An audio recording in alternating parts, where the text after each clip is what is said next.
Selamat pagi Bapak Ibu Saudara, salam damai sejahtera. Pagi ini kita mau merenungkan firman Tuhan. Ada satu hal yang Tuhan ingin kita perbuat, yaitu kita menjadi perantara. Yaitu kita menjadi perantara antara Tuhan dan orang berdosa. Antara Tuhan dan saudara kita, antara Tuhan dan lingkungan kita, antara Tuhan dan komunitas kita. Bapak Ibu Saudara, hari ini saya ingin sharekan jadi perantara. Ibrani 5 ayat 7.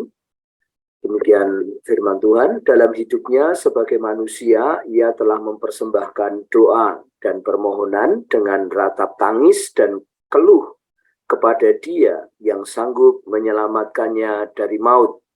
Dan karena kesalehannya, ia telah didengarkan. Ini menggairahkan sekali. Sebenarnya Tuhan ingin menambahkan kepada kita satu kehidupan yang berdoa. Memiliki kehidupan yang berdoa, memiliki kehidupan yang memperjuangkan komunitas, keluarga, teman kita, saudara kita kepada Tuhan, supaya mereka datang kepada Tuhan. Ya Bapak Ibu Saudara, jadi kita harus menjadi perantara, kita harus berdiri di antara mereka dan Tuhan. Kita harus berdiri kepada mereka dengan membawa hati Tuhan. Kita harus berdiri di hadapan Tuhan dengan membawa keadaan mereka kepada Tuhan. Sehingga benar-benar kita menjadi perantara atau pendoa syafaat. Sebab lingkungan kita membutuhkan kita, komunitas kita membutuhkan kita, saudara-saudara kita, bahkan mungkin keluarga kita yang sedang dalam situasi yang tidak sesuai dengan firman Tuhan, sesuai dengan keadaannya itu membutuhkan kita di hadapannya, saudaraku, atau kita di tengah-tengah mereka dengan hati Tuhan. Nah, Bapak Ibu Saudara, itulah kehidupan yang dirindukan oleh Tuhan. Kita menjadi perantara. Kita memiliki satu sifat atau karakter perantara. Menjadi pejuang doa di hadapannya. Menjadi pejuang Tuhan di hadapan banyak orang.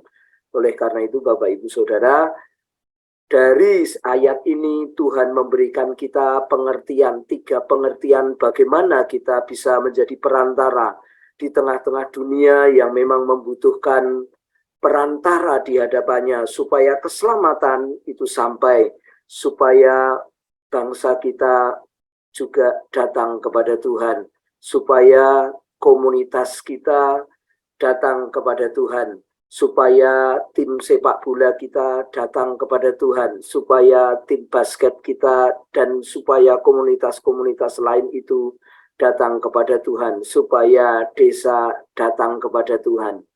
Mari Bapak Ibu Saudara, dari ayat ini kita mau melihat ada beberapa poin supaya kita bisa menjadi perantara. Yang pertama, mempersembahkan doa dan permohonan.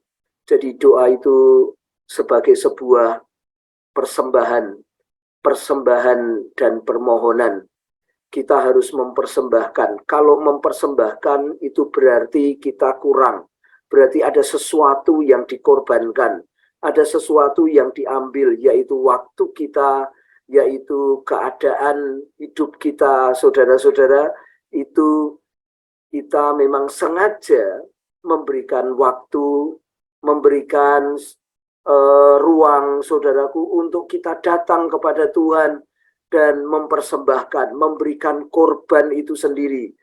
Saudara-saudara, banyak kita, saudara, harus mempersembahkan doa dan permohonan bagi bangsa kita, bagi komunitas kita, bagi desa kita, bagi bangsa kita yang sedang ada permasalahan, maka kita bawa itu sebagai sebuah persembahan, sebagai sebuah korban, sebagai sebuah permohonan. Ya, kita mengorbankan energi kita datang kepada Tuhan, kita mempersembahkan waktu kita, mengorbankan waktu kita datang kepada Tuhan, karena memang kita mau mempersembahkan dan memohonkan. Ya, Alkitab mengatakan dalam hidupnya sebagai manusia, ia telah mempersembahkan doa dan permohonan. Yang kedua, Bapak Ibu Saudara, Alkitab juga mengatakan dengan ratap tangis dan keluhan kepada Dia yang sanggup menyelamatkannya dari maut. Dengan ratap tangis yang kedua, Bapak Ibu Saudara, dan hati yang hancur, hati yang tidak rela jika komunitas itu lenyap di hadapan Tuhan, hati yang tidak rela jika banyak orang itu mati tanpa Tuhan, hati yang tidak rela jika sesuatu itu tidak mengenal Tuhan. Mari Bapak Ibu Saudara, yang pertama mempersembahkan doa dan permohonan. Memang kita mau fokus, memang kita mau berkorban, memang kita mau meratapi dengan hati yang hancur, hati yang tidak rela tadi, Bapak Ibu Saudara. Ya. Yang ketiga, Alkitab mengatakan, dan karena kesalehannya ia telah didengar. Setelah berdoa itu, Saudara, setelah mempersembahkan permohonan, dengan hati yang hancur, yang kedua, kita memiliki kehidupan yang benar di hadapannya, kehidupan yang benar di hadapan manusia, karena ingin komunitas, karena ingin situasi, karena ingin seseorang itu berubah, itu mengenal Tuhan, itu diselamatkan. Oleh karena itu, kita menjaga hidup kita tetap saleh dan benar, karena hati Tuhan kita bawa kepada kehidupan kita sehari-hari. Kita di kuliah, kita di kantor, kita di masyarakat, saudaraku. Kehidupan yang benar, kehidupan yang saleh berangkat dari karena kerinduan mempersembahkan permohonan perubahan, karena kerinduan maka ratap tangis hati yang hancur itu, karena kerinduan hidup yang saleh dan hidup benar, supaya komunitas datang kepada Tuhan, supaya masyarakat datang kepada Tuhan, supaya Indonesia datang kepada Tuhan. Kita membawa kehidupan itu di tengah-tengah kita beraktivitas. Bapak Ibu Saudaraku, hadirat Tuhan itu kita bawa di komunitas. Hadirat Tuhan itu kita bawa di kantor. Hadirat Tuhan itu kita bawa di mana kita bermasyarakat. Mari Bapak Ibu Saudara, bangsa kita membutuhkan kita mempersembahkan doa dan permohonan. Bangsa kita juga membutuhkan ratap tangis kita, hati yang hancur, yang tidak rela, orang tidak diselamatkan dan mati sia-sia. Kita bawa itu dengan hidup yang benar dan saleh di hadapannya. Mari kita mengerjakannya. Kita berdoa kepada Tuhan.